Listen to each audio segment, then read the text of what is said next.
Hi, everyone, and welcome. Welcome to the Patricia Raskin Positive Living Show right here on voiceamerica.com, America's Voice.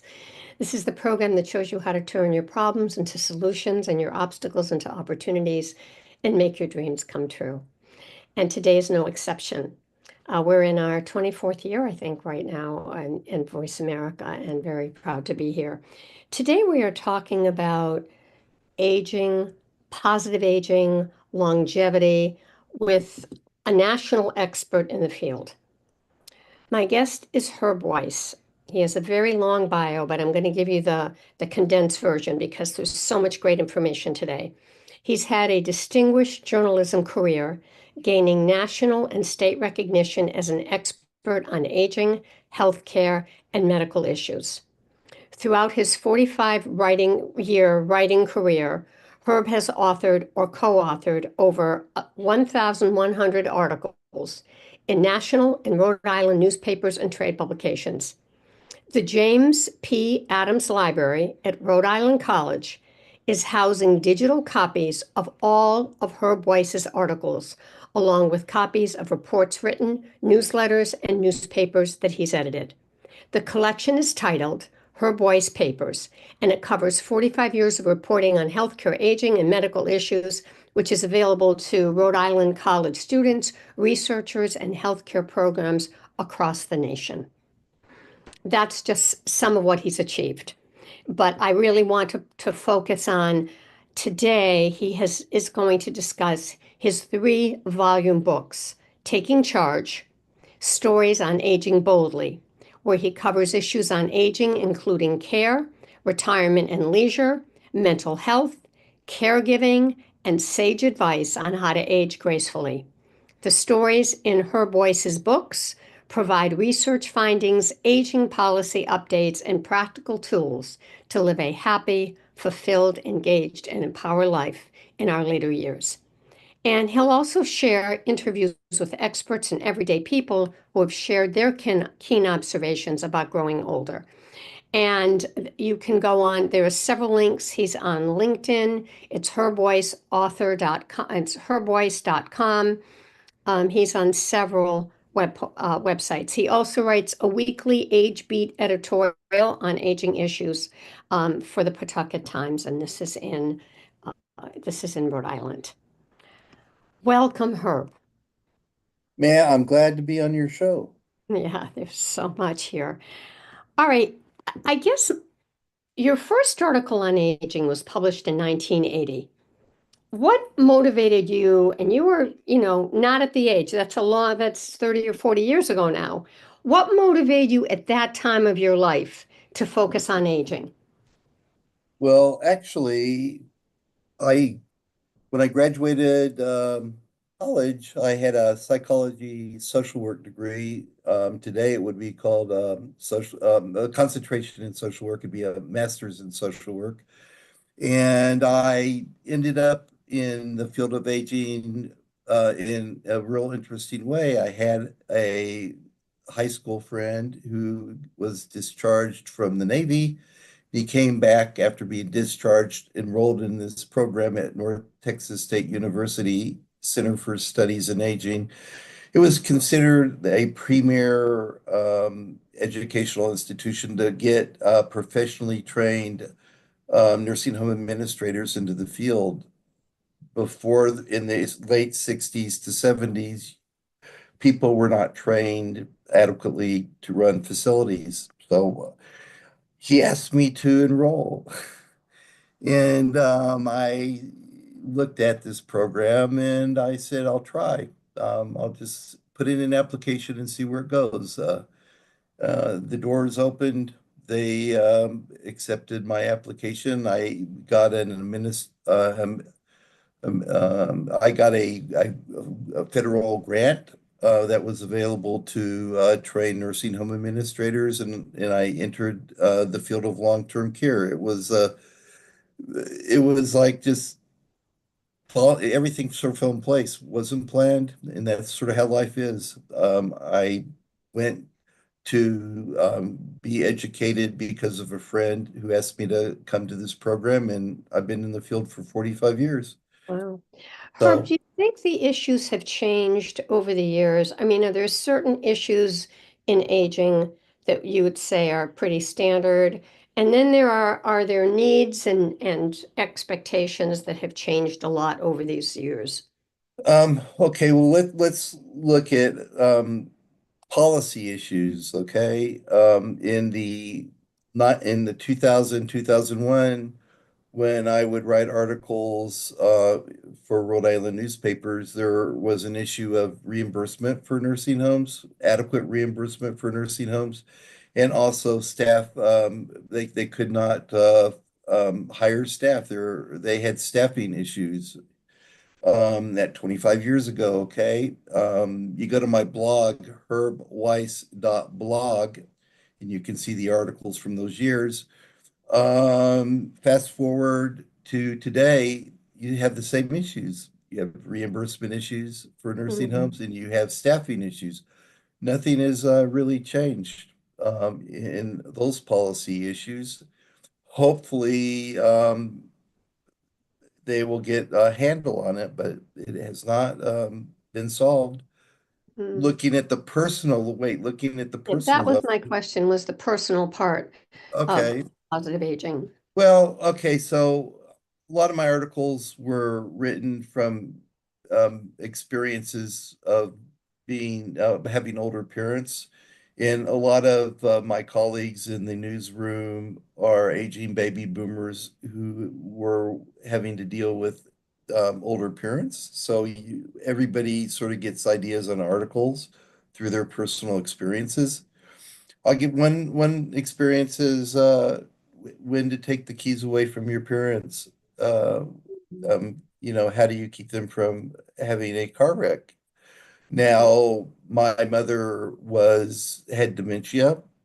She got lost a couple times, and her geriatric psychiatrist basically told the family that don't take the keys away until she has a car wreck. And I'm sitting there thinking, gee, this is not what I want to hear because I don't want blood on my hands. So it took me three times of calling the Department of Motor Vehicles in Texas, sort of like had them take a look at my mother. And after the third time, she two times she got through it, and the third time they took her license away. And after Mhm. they took her license away, she didn't even notice.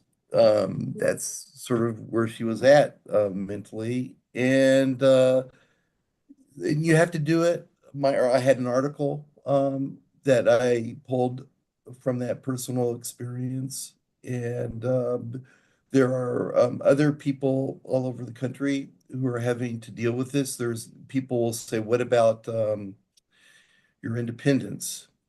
And I basically say sometimes there is a time to take away the keys. And also, local senior centers have transportation shuttle buses that can take That people. was my question that you're answering.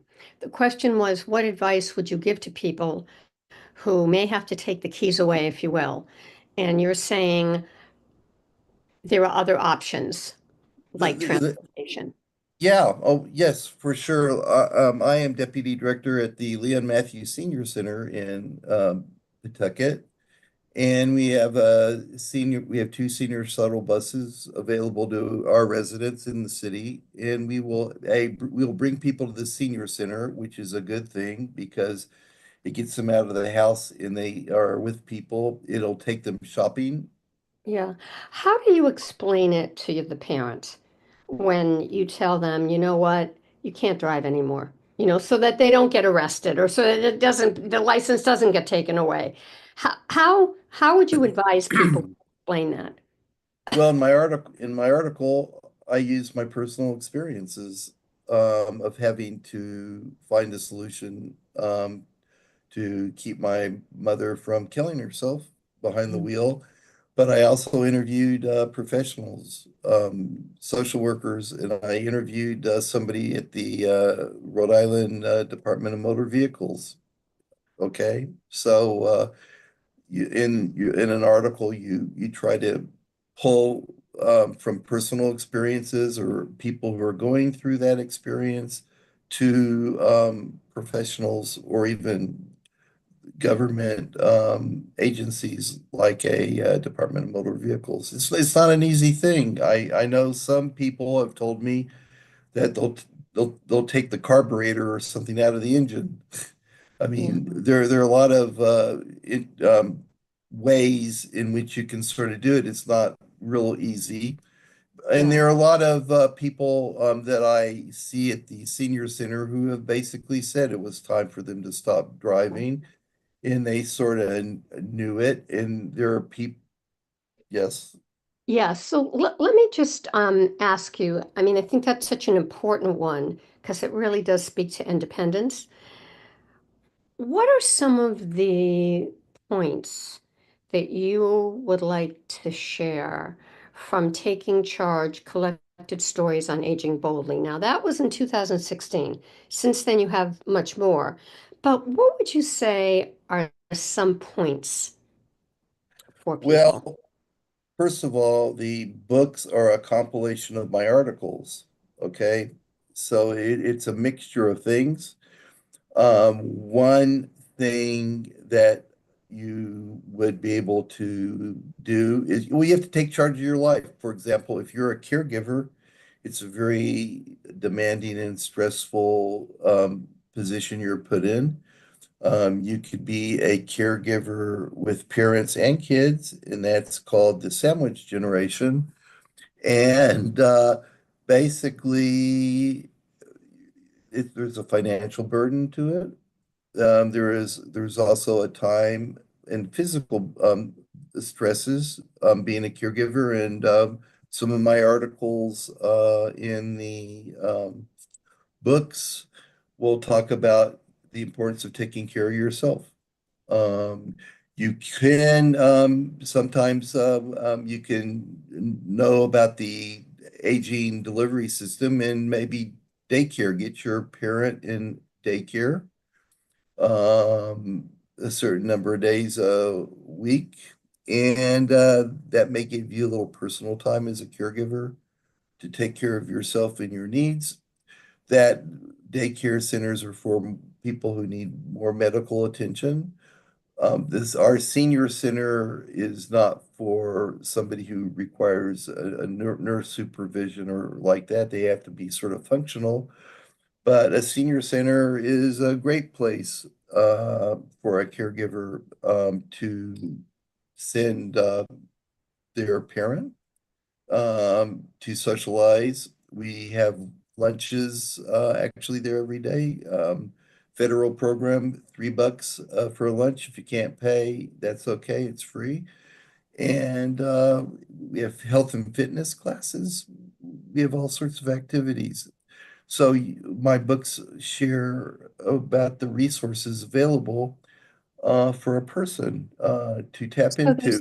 there's a lot more resources now. It seems like over the years, the resources have increased. There are a lot more resources. Now, even though my books may have a Rhode Island slant because I've sort of quoted Rhode Island people, they're applicable all over the country because a caregiver in California or Wyoming or New York is going to have the same sort of issues that somebody in Rhode Island might have. Okay. Mhm. So okay, so that is an important thing. Another thing, and I definitely took advantage of this, is I went home when my father was alive to try to get him to pre-plan his funeral. And that's sort of an important thing. I have a colleague where I work at in the city who whose parents died within a short time of each other, and they hadn't planned their funeral. What stress it put on this individual. So I went to Dallas to try to work with my father on it and got him to the funeral home. And my mother sort of had the onset of dementia. So she probably, I don't even think she sort of knew where she was at, but he was there trying to plan it, pick his casket, and this and that. And then it all fell apart when the funeral director, his his name that he went by was not the name on the birth certificate, and he sort of got upset about that. His name's Frank M. Weiss, but on his birth certificate was Morris Weiss. Um, Morris for M, Frank M. Weiss, and he couldn't sign the documents with the name he was going by, Frank M. Weiss, is Morris Weiss, and he got upset and just walked out of that funeral home after 3 hours. And Mm. we hadn't completed the paperwork. When he died, the funeral parlor had his paperwork and basically had everything he sort of wanted to do. But the point is that was a personal experience that I had about the importance of pre-planning your parents' Yeah, that funeral, was going to be asked planning my your. question is, finding that birth certificate before that happens. Yes, yes. I mean, and you would not think that there'd be a big deal on it, but there are I found out being there that there are federal regulations. What Mhm. is on your birth certificate Mhm. has to be on your death certificate. Right. So when my father's birth certificate had Morris Weiss, he wanted Frank M. Weiss on his death certificate, and they wouldn't do it. And they said, well, you can put that on your tombstone. And he didn't want to hear it. Okay. I mean, you got to be prepared. And taking charge of your life is knowing the ropes and planning these things. Okay. And part of Getting, that would be getting a financial planner too, correct? oh, yeah. And having a will. Um, I know somebody I know somebody who is in her 70s who wrote a will 30 years ago. And after that time, she later remarried. She remarried, and her will is not even updated. What happens with the family when everything is so totally changed? So everything you're saying in it really is about pre-planning, prevention, being aware, keeping things up to date, keeping medical records up to date, just all of that because it's going to make it so much easier for your family and for you as well. And that's a very good point. For example, I went online and I purchased this box where you store documents, right? It has like 15 or 20 or 30 um, folders of where you put different things. Okay. So I've been scrambling around trying to pull all the documents into these different folders, like my will and my insurance policy. God forbid when I die, everything's in one place for my wife, right? A lot of people basically may not be so organized. Mhm. Okay. I have a friend whose husband died and she did not have access to his passwords on his computer. Yeah, Now, so I I would think basically, I think the point of this is really to be, as you said, prepared. I mean, you're sharing so many stories of people who didn't do that and some that did. yeah, And, your work is so important because it's telling us what we need to do, really, ahead of uh, time. Herb, we're going to take a break. And when we come back, we have two more long segments where you can really okay, share. And we'll talk more about things that people need to be aware of in your experience and maybe some more ways that people can live boldly. And you can great. log on to Herb Weiss's website, herbweiss.com, who is an absolute expert, has had a distinguished journalism career in healthcare, aging, and medical issues for over 45 years and is nationally recognized. Stay tuned, we'll be right back.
Hi, everybody, and we are back. We are back with Herb Weiss, who has had a distinguished journalism career, gaining national recognition, state recognition as an expert on aging, healthcare, and medical issues.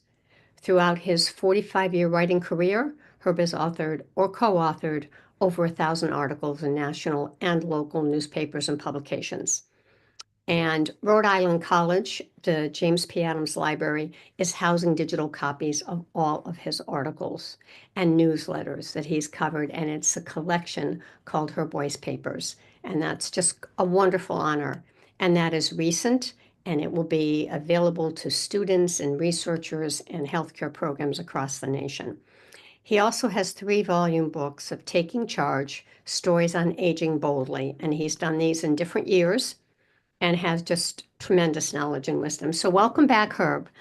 So, one of the things I know you wanted to talk about is how important it is for people, particularly older adults, to be involved in their community, in community issues, and politically around issues they believe in. I think it's important for people to volunteer and put their time and energy and their wisdom and expertise to help nonprofits. Um, it benefits them in a lot of ways. It gets them out of the house. It gets their research tells you that when you network and you're active, you live longer. So it's important to really get into the community as a volunteer. Like I mentioned in the earlier segment, there are senior centers in a lot of the cities throughout the country. And I would say the senior center is a community. And when you get into your later years, your network of people dwindles. And research tells you living longer can be tied to your network of people, and you can develop some friendships Mm. through your senior center. Of course, you have your family to be with, but senior centers, you can definitely meet people. Herb, what are some of the local resources that I think there are a lot of them, and I think many times people don't take advantage of them. I mean, there's everything from adult daycare, right, to Meals on Wheels, to public transportation for seniors. Talk about some of the resources. You mean to be to volunteer or Well, to to volunteer or also to take advantage of. okay, well, I mean, let's just say I work for the city of Pawtucket, and the city of Pawtucket has a lot of commissions and task forces and that type of thing. And you can approach the mayor's office, Mayor Donald Grubbian for Pawtucket, and find out what's available. Throw your resume in, and possibly you'll get appointed to that. So every city and town, I would assume, would have those type of opportunities available for people. Like you say, it Yeah, gets them out of the house. and staying active. Talk about the importance of that in terms of the brain and just being involved with community and socialization and contributing your wisdom that you've had for all those years. Well, you've heard the saying, if you don't use it, you lose it. Yeah. And that's very important physically. And people should try to put some physical activity into their lives. Mentally, quite candidly, you can stimulate your mind by doing crossword puzzles and playing Mhm. mahjong and chess, that type of thing. You just need to watch out for your health in your later years. Okay. Some gyms have senior discounts too for the exercise and activity. You should check that out. And one thing I'd like to also say is the positive benefit of owning a dog or a pet uh, Mm. can impact you mentally, emotionally. It's shown to help you physically. I am a type 2 diabetic, and my 80-pound chocolate lab Molly gets me out mostly every night even when it's raining to walk 2 miles. So Mm, there are a lot of benefits of owning a pet. yeah, that's such a good point. Whether it's a cat or dog or something else, right? Right, it could be a bird, but and research will tell you a lot of people who own pets can Mm. basically make their family for people. And Herb, in your research, what are you finding out about activity, physical activity, exercise, eating well, getting enough sleep? I mean, if you look at my 3 books that I've written, and I think I've cut over the last 9 years or 10 years, the books reinforce the fact of physical activity, mental stimulation, watching your diet. I mean, it's all the research all documents that, okay? And any show that you're going to tune into on Voice of America that is related to healthcare, with doctors who are it's their podcast, they're going to say the same thing. Right. I just Um, want to make one little correction. Uh, it's Voice America. Voice of America is a totally different station. Oops, sorry That about has that. yeah, that has federal ties, and so it's very different. This has been Voice America's been around about 25 years, and it just has a similar name, but it's very different, and it really focuses a lot on empowerment and business and success and those kinds of things. So I just wanted to make Okay, clarification, particularly where there's so much going on right now. my So mistake, my yeah, mistake. yeah. But let Um, me talk about the important. Okay, so the senior center.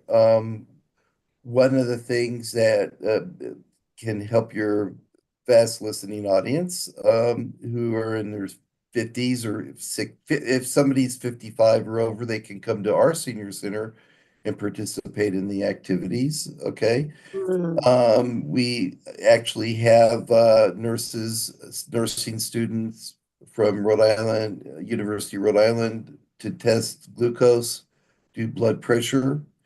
We have the students from the pharmacy school come to talk about drug interactions. that's You know, great. These are things that people need to deal with. We have cooking classes um, that will basically help you if you're diabetic or you need to control your weight. These are all things that, and I am sure that there are a lot. Oh, and as a matter of fact, Blue Cross Blue Shield has these retail offices where they offer yoga, and they offer exercise classes, and Mhm. they offer information on nutrition. Okay, it is important for Blue Cross Blue Shield to offer these classes because of course it's going to lower their cost. Also, Herb, people are living longer now, and are they working longer? Seems as though we will have an older workforce in the next 5 or 10 years. We're already moving in that direction. What do you think? Well, I mean, I've seen a lot of research in regards to that. I mean, I had an article that I wrote about a lot of people who had retired were getting part-time jobs.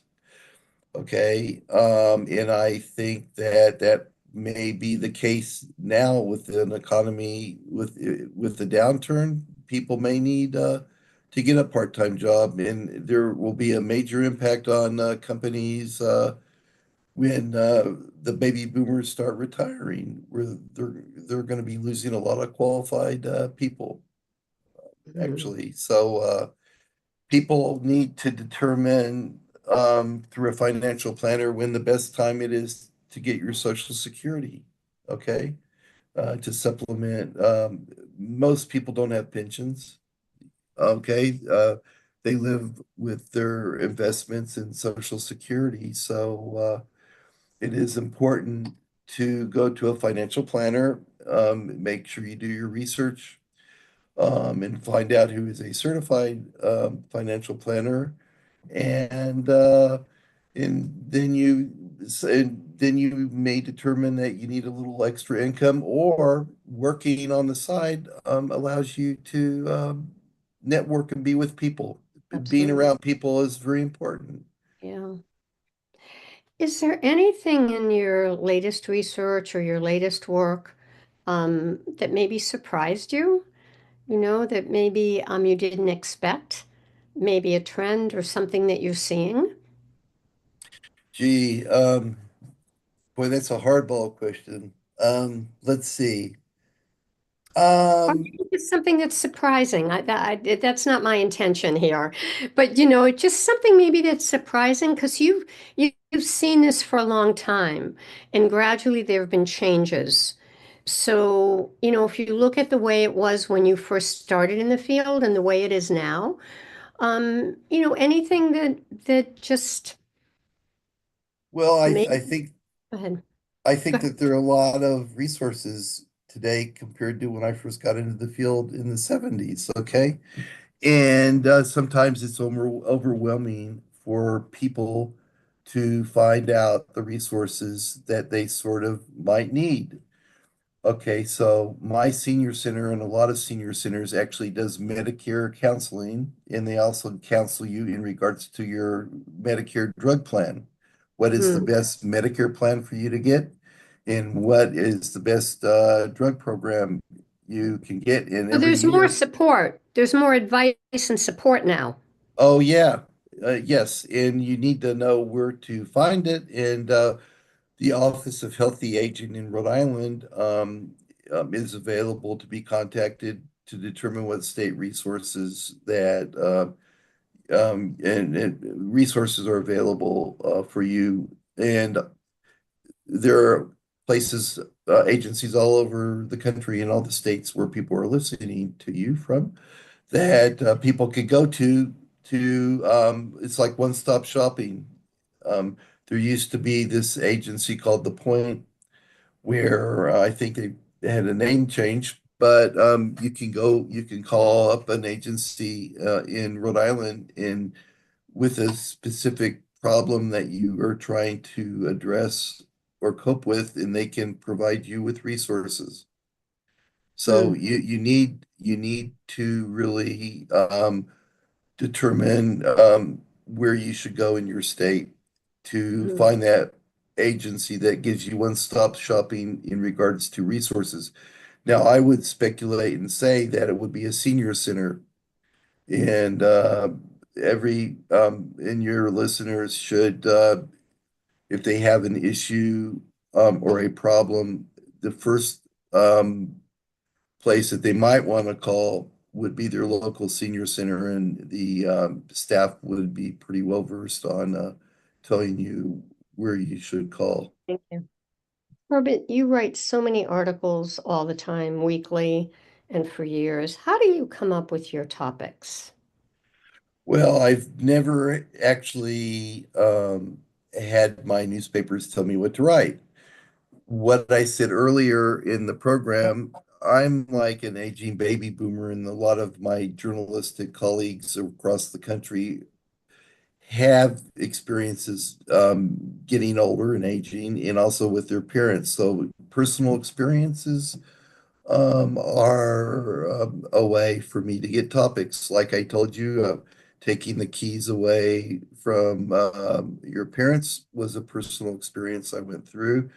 Also, pre-planning your funeral was another topic.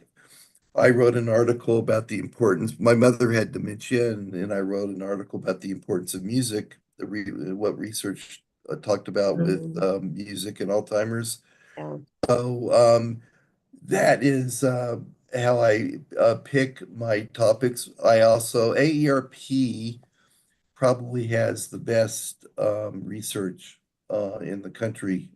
In my 45 years of monitoring research and studies and polls, I am glad that there is an AERP, and I sure get my $12 a year membership dues benefit by the research that they put out on different topics. And I've covered caregiving um, at from national studies from AERP over the decades. Okay, so those are ways to get information, national studies and reports. And I always try to take these national studies and reports and get local comments, from people in Rhode Island, um, in how what their thoughts are being in Rhode Island on that. Mm. I will talk to nursing home associations.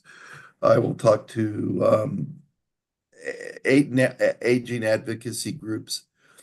I also had a very interesting idea for articles. Every May, I write an article I write a commencement speech. So I'm 70 years old, been writing for 45 years, and I've never been asked to give a commencement speech. Um, I'm giving myself a plug to your vast audience. Maybe a college president will be listening. But what I do is I write a commencement speech on what I would say to the graduates of that year. I also said to myself, well, yes, I could give them my advice, but what about the average everyday person who's lived 50, 60, 70 years? Why aren't they giving commencement speeches? You don't have to be a judge or a politician or a Fortune 500 company executive. So I've done commencement speeches, articles over the year where I've asked 5 or 10 or 15 people across the state, what would you say if you had an opportunity to give a commencement speech? So I write a whole commencement speech, pulling from 10 or 15 people. Isn't that great?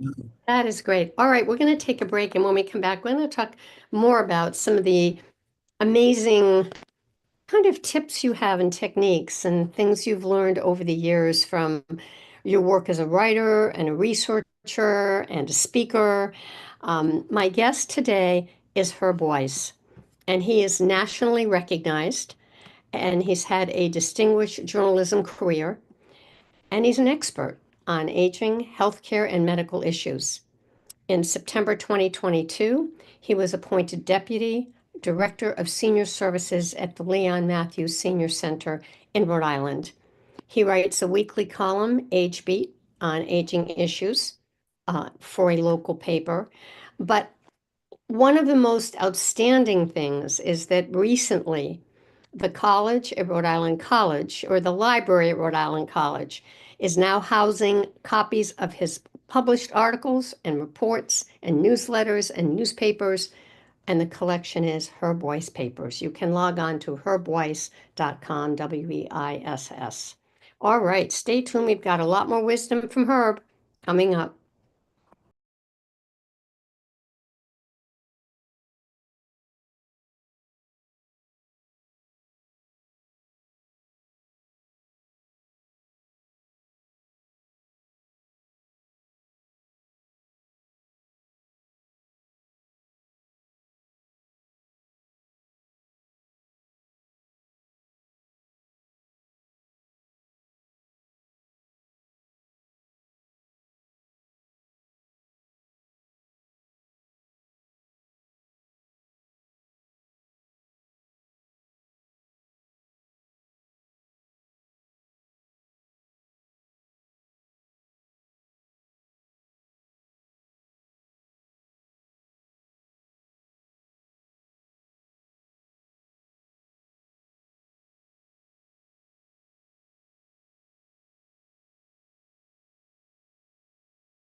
Hi, everyone, and we are back. You're listening to the Patricia Raskin Positive Living Show right here on voiceamerica.com, America's Voice.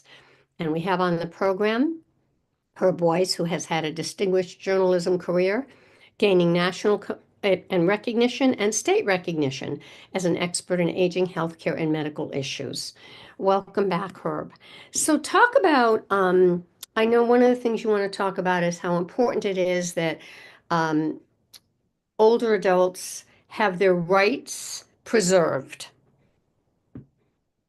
Okay, I firmly believe that it is time for people to get engaged in the community and really learn and take time to get a handle on the issues, policy issues that are being debated at the local level and at the federal level.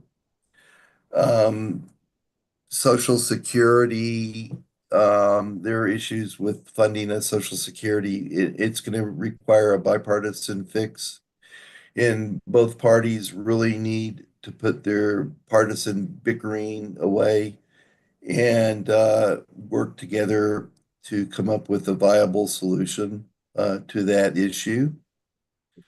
I do feel that the states across the country are going to have to deal with, there may be funding cuts across the country, and the states are going to have to really take a look at the programs and services they offer and how they can keep those programs and services going. There needs to be a fix for longstanding problems like reimbursing nursing homes adequately in looking at the way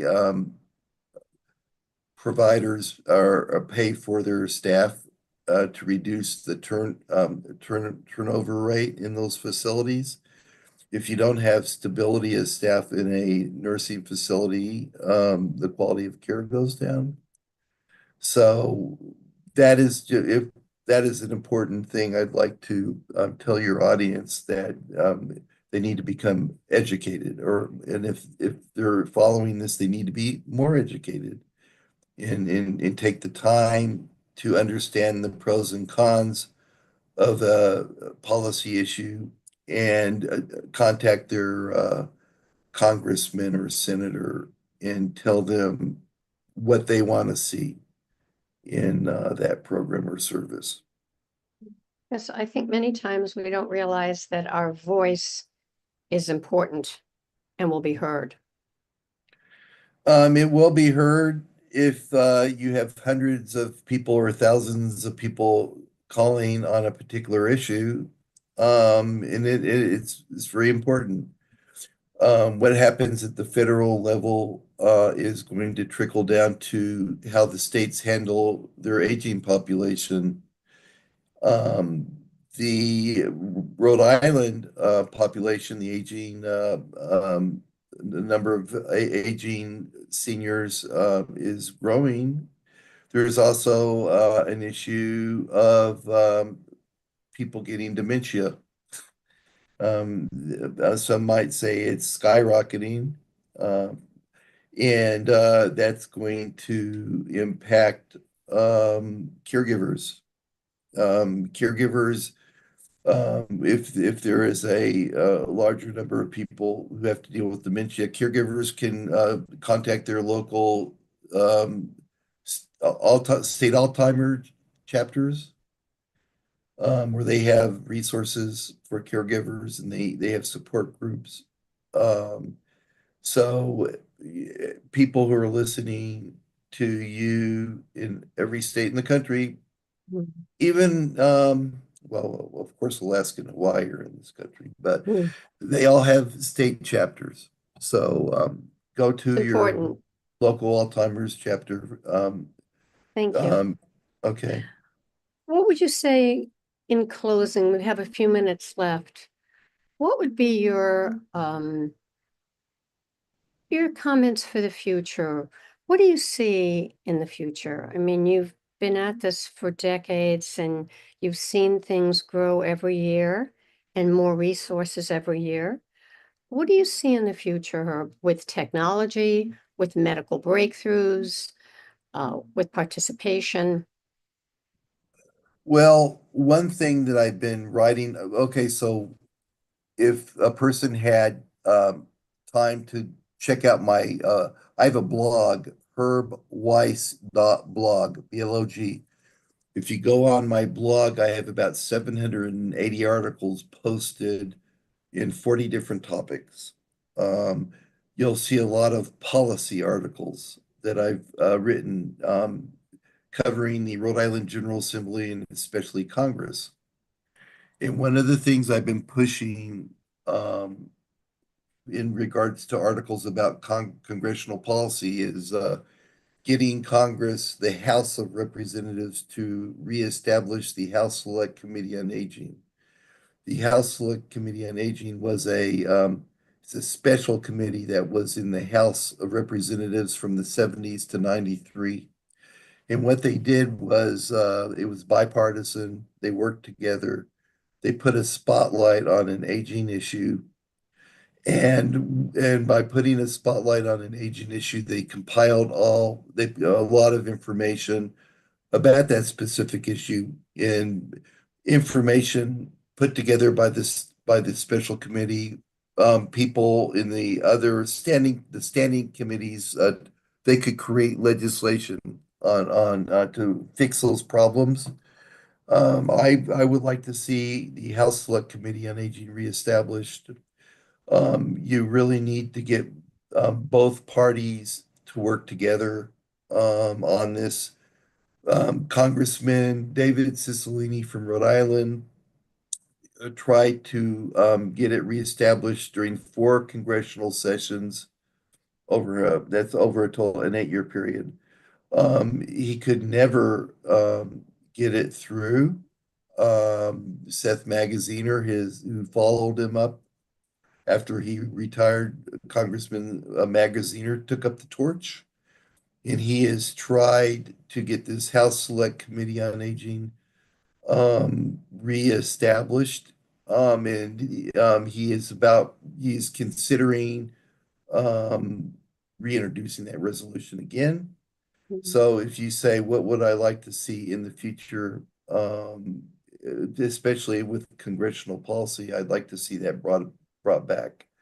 Thank you. I would like people, if you are interested in learning more about the House Select Committee on Aging, I would like you to email me at HWEISSRI for Rhode Island at AOL.com, and I will send you some articles that I have written about it. And I will hope that you will go to your congressman um, and urge them to see the value of this House Select Committee on Aging. Thank you. Closing thoughts, sir. We have like 2 minutes.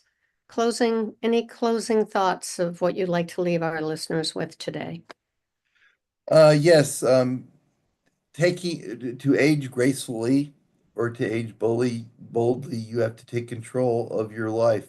You just can't sit and let the activities you cannot let aging impact you. You have to plan, you have to take control, and you have to exercise. Lifestyle is very important. Mm. You have to watch your nutrition. And it's very important what I said earlier. If you don't use it, you lose it, Mhm. and that is in a lot of different areas. Friendships and networks are very important Mm. for your emotional health, and Mm. you need to put yourself in situations where you can tap into other people and develop friendships and relationships. And you can do that through volunteer work with nonprofits, city governments across the nation. If you go to the mayor's office or town manager's office, they have commissions or task forces that you can ask to be put on. Senior centers might be another thing, and you might get into things like some people might have antique vehicles.